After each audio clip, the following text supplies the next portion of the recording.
오늘 말씀에 한 사람이 아주 비싼 향유를 들고 예수님 머리에 부었는데, 그걸 보시고 예수님이 이상한 말씀을 하세요. 뭐라고 말씀하시냐면, 오늘 말씀에 8절에 그는 힘을 다하여 내 몸에 향유를 부어 내 장례를 미리 준비하였느니라. 분명히 이 사람은 예수님 머리에 부었어요. 근데 예수님이 뭐라고 말씀하시냐면 몸에 부었대요. 그 당시에 머리나 발에 향유를 부은다라는 건 내가 정말 존경하는 사람이 있다거나 나에게 귀한 손님이 찾아왔을 때 환대와 존경의 표시로 그것을 그렇게 붓는 거거든요. 근데 몸에다가 향유를 붓는 건 언제 붓냐면 죽었을 때 부어요. 장례를 치를 때, 시체에서 냄새가 나니까 피부를 깨끗하게 하려고 그렇게 붓는 차이가 있는데, 예수님은 머리에 부은 향유를 몸에 부었다고 하시면서 내 장례를 미리 준비하는 거야 라고 확대해서 보신 거예요. 그러면 정말 이 향유를 예수님 머리에 부은 사람은 이 향유 들고 집에서 나오면서 예수님 나를 위해서 죽으시니까 내가 예수님의 장례를 미리 준비해야지 라고 결심하고 나왔을까요? 아니에요. 그랬다면 몸에 부었겠죠. 아니면 예수님이 죽으셨을 때 부었겠죠. 그냥 예수님이 너무 좋아서, 예수님 너무 감사해서, 예수님 너무 사랑해서 내가 가지고 있는 최선의 것을 드렸던 것뿐이에요. 그게 아까웠지 않았던 것뿐이에요. 비싼 거 드렸으니까 예수님이 뭔가 잘해주시겠지. 이거 부으면서 예수님한테 소원 들어달라고 하면 하나님이 들어주시겠지. 그게 아니었어요. 다른 이유가 없었고 다른 목적이 없었고 그냥 예수님이 너무 좋아서 머리에 부은 건데, 예수님의 장례를 준비하는 가장 최상급의 믿음, 온 천하가 복음이 전해질 때마다 이 일이 기억하게 해라, 이 믿음을 본받게 해라, 최상의 믿음이라고 예수님이 칭찬하신 거예요. 확대해서 보신 거예요. 나는 그냥 예수님이 너무 좋아서 찬양했어요. 그냥 예수님 너무 사랑해서 예배 드린 것뿐이에요. 계획을 이루어 달라는 소원도 없었고 능력을 달라고 구하지도 않았고 내 고난을 가져가 달라고 하지 않았어요. 그냥 찬양만 했어요. 그냥 예수님이 너무 좋아서 한 것뿐인데, 하나님은 우리에게 넌 나의 가장 큰 기쁨이야.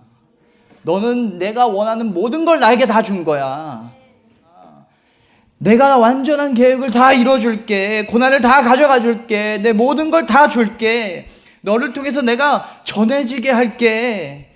내 작고 짧고 별것 아닌 예배와 찬양과 기도와 감사를 영원한 은혜와 전능한 능력으로 그것을 볼 수 있는 믿음으로 하나님이 봐주신다는 거예요. 그렇게 하나님이 인정해 주신다는 거예요. 예수님의 시선의 특징이 하나 있어요. 예수님은 모든 걸 증폭해서 보세요. 겨자씨 한 알만한 믿음이어도 큰 산을 옮길 수 있다. 증폭하셨어요. 적은 떡과 물고기를 5,000명 넘는 사람이 먹을 수 있는 음식으로 보셨어요.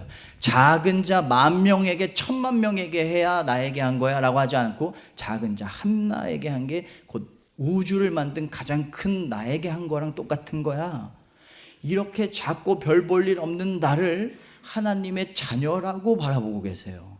늘 증폭하세요. 그런데 죄도 증폭하세요. 미워했는데 살인한 거래요. 음욕을 품었는데 간음한 거래요. 죄를 굉장히 심각하게 보세요. 죄도 너무 크게 보세요.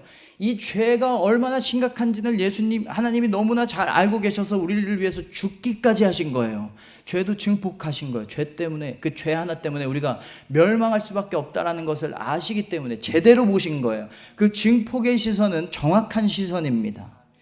그래서 하나님은 우리의 믿음을 증폭해서 바라보세요. 어떤 걸 이루기 위해서가 아니라 그냥 예배하고 그냥 찬양하시길 바랍니다. 그냥 믿으시길 바랍니다. 그 그냥의 믿음은 하나님의 완전한 계획을 이루는데 충분합니다. 하나님의 전능함과 선한 인도하심을 경험하게 하는 믿음으로 증폭될 겁니다. 예수님이 오늘 말씀에 이해하기 어려운 말씀을 또 하시는데, 사람들이 향유 부은 걸 보고 놀래요. 왜 놀랬냐면 이 사람의 믿음이 대단해서가 놀란 게 아니라, 이렇게 비싼 걸 왜 이렇게 허비하지? 보고 놀랬어요. 아니, 너무 비효율적인 거 아니야? 당신 실수한 거야. 가난한 자 도왔으면 더 좋을 걸. 맞는 말 같죠? 예수님도 가난한 자 도우라고 많이 강조하셨잖아요.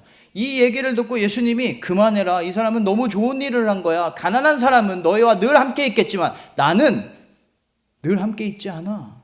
이상하지 않아요? 예수님답지 않지 않아요? 예수님도 가난한 자 도우라고 하셨잖아요. 예수님도 이렇게 비싼 거 좋아하시나? 아니면 예수님을 찬양하는 게 가난한 자를 돕는 것보다 더 우위에 있다는 건가? 헷갈립니다. 하나님 어떤 뜻으로 예수님이 무슨 말씀하신 것인지. 이 말씀은 기회를 잡으라는 거예요. 기회를 놓치지 말라는 거예요. 지금 하라는 거예요. 하나님 찬양은 지금 하라는 것입니다. 믿음의 고백, 찬양의 고백, 말씀의 순종, 전심의 예배는 나중에 하는 게 아니라 지금 해야 된다라는 거예요. 여러분, 이게 영원한 찬양입니다. 영원한 찬양은 나중에 하는 게 아니라 지금 하는 거예요. 그 지금이 모여서 영원이 되는 거예요. 시간이 날 때만, 상황이 될 때만 하면 그 영속성이 훼손되겠죠. 영원한 게 아니겠죠. 하나님은 영원하셔서 우리는 영원히 찬양해야 돼요. 하나님이 잠깐 계시면 잠깐 찬양해도 돼요. 근데 하나님은 영원히 계시기 때문에 우리는 영원히 찬양해야 돼요. 하나님의 은혜가 영원하기 때문에 끊임없이 찬양하는 거예요. 하나님이 은혜를 가끔 주시면 우리도 가끔 찬양해도 돼요. 근데 하나님의 은혜가 영원하기 때문에, 하나님의 선하심이 잠깐 있으면 우리가 잠깐 찬양해도 되는데 그 선하심이 영원합니다. 하나님의 사랑하심이 과거에만 있는 게 아니라, 내가 잘났을 때만 있는 게 아니라 영원히 사랑하시기 때문에, 승리하심이 어쩌다가 한 번 있는 게 아니라 영원한 승리를 하셨기 때문에 우리의 찬양도 계속돼야 될 줄로 믿습니다. 그게 영원한 찬양입니다. 그래서 지금 찬양하는 거예요.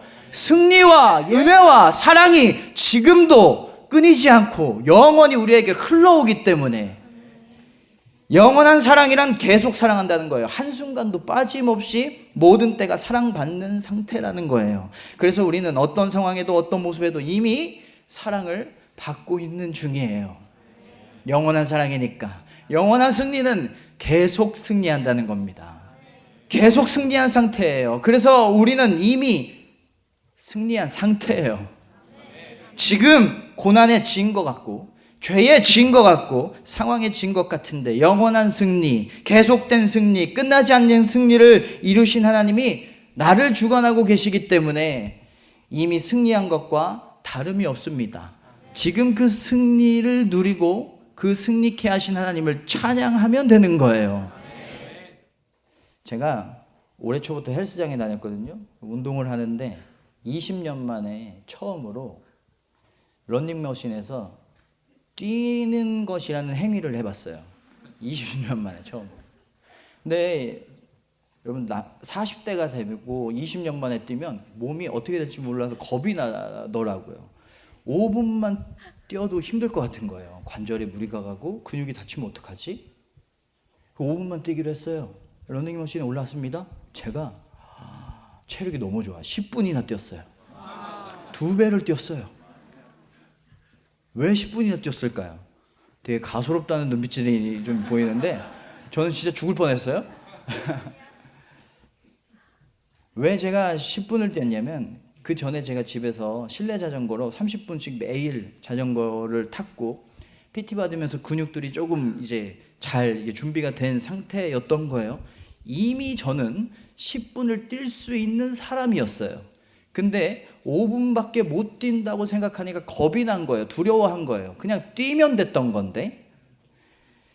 마태복음 11장 24절 보면, 무엇이든지 기도하고 구하는 것은 받은 줄로 믿으라. 그리하면 너에게 그대로 되리라. 저는 기도할 때 가장 좋은 믿음이 받을 줄로 믿는 믿음이라고 생각했는데, 받은 줄로 믿는 믿음도 있더라고요. 이제 주실 줄로 믿는 믿음이 아니라 이미 주신 줄로 믿는 믿음. 하나님은 이미 능력이 있기 때문에, 하나님은 영원하시기 때문에 이미 받은 거라고 믿는 거예요. 우리가 필요를 위해서 기도할 때 필요가 채워질 것을 믿는 것도 좋은데, 필요가 이미 채워진 줄로 믿는 거예요. 왜냐하면 하나님은 영원한 공급자니까. 이미 받은 거예요. 앞길을 위해서 기도할 때 이제 선한 길로 인도하실 거야 라고 믿는 것도 좋은 믿음인데, 이미 선한 길로 인도하고 계심을 믿는 것도 좋은 믿음이에요. 하나님은 영원한 목자시거든요. 그래서 이미 우리는 선한 길로 걷고 있는 중인 줄로 믿으시길 바랍니다. 받은 줄로 믿으라는 건 믿기만 하라는 게 아니라 이미 믿은 것처럼, 받은 것처럼 이미 산다는 겁니다. 그게 이미 믿고 있는 거거든요. 이미 승리했다고 믿으라는 건 승리한 것처럼 지금 기뻐하고, 지금 담대하고, 지금 안심하라는 거예요. 그러면 그대로 되리라. 그럼 승리할 것이다. 뜻을 이루신 줄로 믿으라는 건 하나님의 뜻이 이루어진 것처럼 지금 평안하고, 지금 찬양하고, 지금 감사하라는 거예요. 그러면 그대로 되리라. 18년 동안 몸이 구부러진 사람이 있었습니다. 예수님이 그 사람에게 이미 병에서 놓였다고 하시는데 그때 몸이 펴져요. 몸이 펴진 다음에 나았다고 하는 게 맞는 순서잖아요. 그런데 하나님의 계획 안에서, 하나님의 은혜 안에서, 하나님의 선하심 안에서 그 사람은 이미 몸이 펴진 사람이었어요. 그래서 우리는 이미 은혜를 받았고 이미 승리했기 때문에 지금 찬양할 수 있고 지금 찬양해야만 합니다. 하나님은 이미 선하시고 이미 완전하세요. 나중에 상황이 좋아졌을 때 감사하고 예배하는 게 아니라 지금 감사하고 지금 예배하시는 여러분 되시기 바랍니다. 하나님이 이미 이루고 계시기 때문에 변화가 있어야만 평안하고, 감사하지 말고, 기도대로 되어야만 순종하지 말고, 해결되어야만 따르지 말고, 이미 이루신 줄로 믿고 지금 감사하고 지금 순종하는 거, 이게 영원한 찬양의 시작이에요.